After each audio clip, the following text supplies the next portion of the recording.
Hey YouTube friends and family, I have a story to share. I went to my email today and I found a story that is just really awesome and I want to share it with you. So if you have the time, kick back, relax, and enjoy. The title of the story is Want a Free House? Some of you may have heard this or read it. If so, that's okay. For those of you that haven't, I think you'll enjoy it. Want a free house?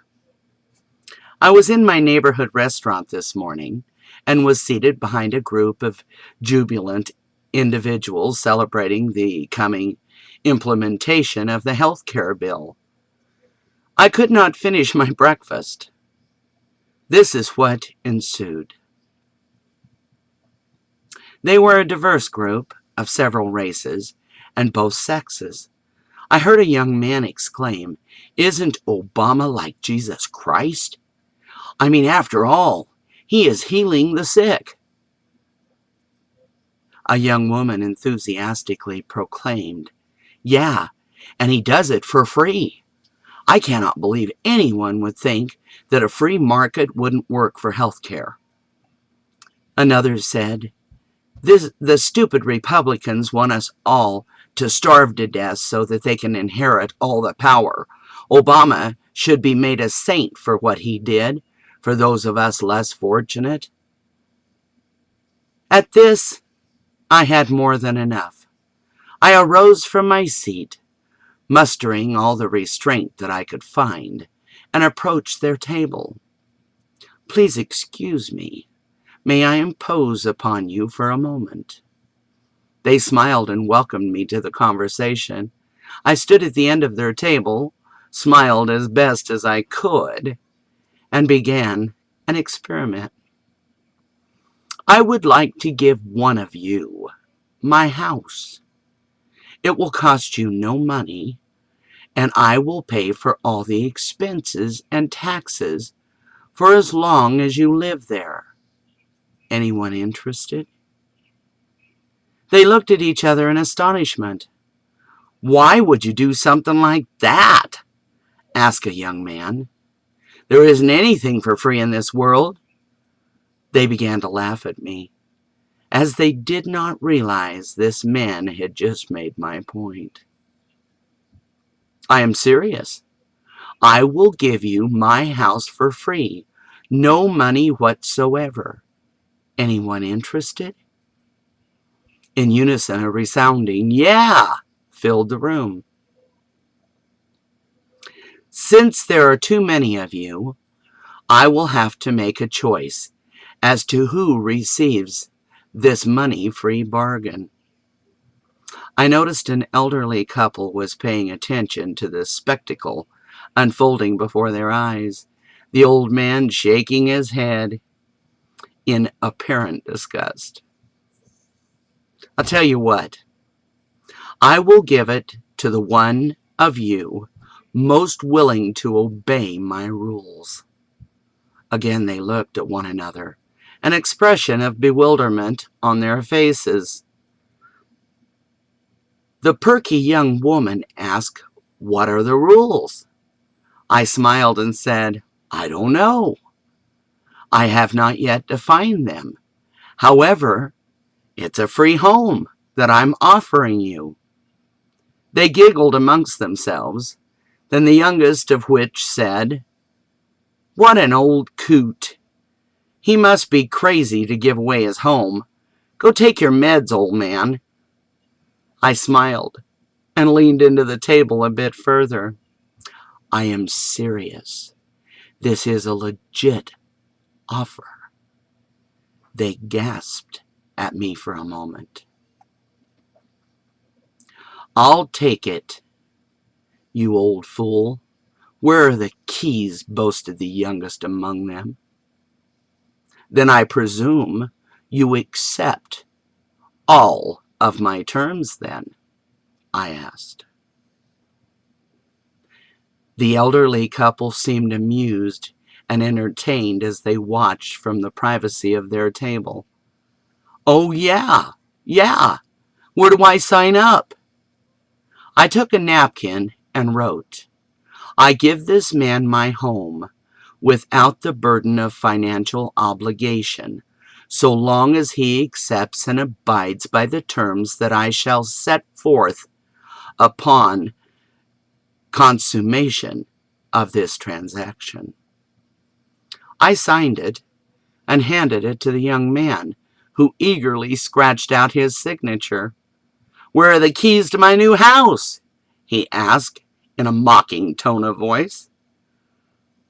All eyes were upon us as I stepped back from the table, pulling the keys from pocket and dangling them before the excited new homeowner. Now that we have entered into this binding contract, witnessed by all of your friends, I have decided upon the conditions you are obligated to adhere to from this point forward. You may only live in the house for 1 hour a day. You will not use anything inside the home. You will obey me without question or resistance. I expect complete loyalty and admiration for this gift I bestow upon you. You will accept my commands and wishes with enthusiasm, no matter the nature. Your morals and your principles shall be as mine. You will vote as I do, think as I do, and do it in blind faith. These are my terms. Here are your keys. I reached for the keys forward. I reached the keys forward, and the man looked at me dumbfounded. Are you out of your mind? Who would ever agree to those ridiculous terms? The young man appeared irritated. You did when you signed the contract, before reading it, understanding it, and with full knowledge that I would provide my conditions only after you committed to the agreement. The elderly man chuckled as his wife tried to restrain him. I was looking at a now silenced and bewildered group of people. You can shove that stupid deal up your blank, old man. I want no part of it, exclaimed the now infuriated young man. You have committed to a contract, as witnessed by all of your friends. You cannot get out of the deal unless I agree to it. I do not intend to let you free. Now that I have you in snarl, I am the power you agreed to. I am the one you blindly and without thought chose to enslave yourself to. In short, I, sir, am your master. At this, the table of celebrating individuals became a unified group against the fairness of the deal. After a few moments of unrepeatable comments and slurs, I revealed my true intent. What I did to you is what this administration and Congress did to you with the health care legislation. I easily suckered you in and then revealed the real cost of the bargain.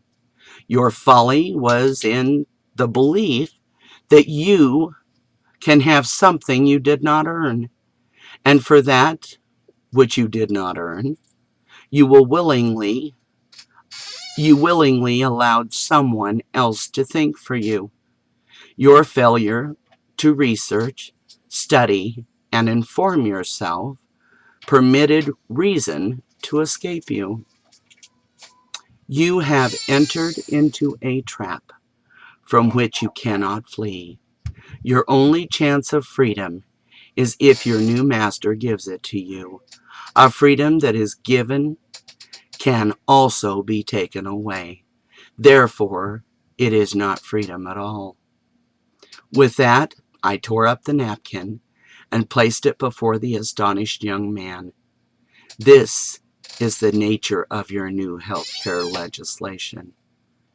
I turned away to leave these few in thought and contemplation, and was surprised by the applause. The elderly gentleman, who was clearly entertained, shook my hand enthusiastically and said, "Thank you, sir. These kids don't understand liberty." He refused to allow me to pay my bill, as he said, "You earned this one. It is an honor to pick up the tab." I shook his hand in thanks, leaving the restaurant somewhat humbled and sensing a glimmer of hope for my beloved country. Remember, 4 boxes keep us free: the soap box, the ballot box, the jury box, and the cartridge box. Hopefully this will go around the United States so people can see just what is going on. Maybe even the political blind ones will learn something from it. Remember this, my friends. Henry Ford once said, "Any man who thinks he can be happy and prosperous by letting the American government take care of him better take a closer look at the American Indian." Take care. Hope you enjoyed. Great big hugs and lots of love. Catch you guys later.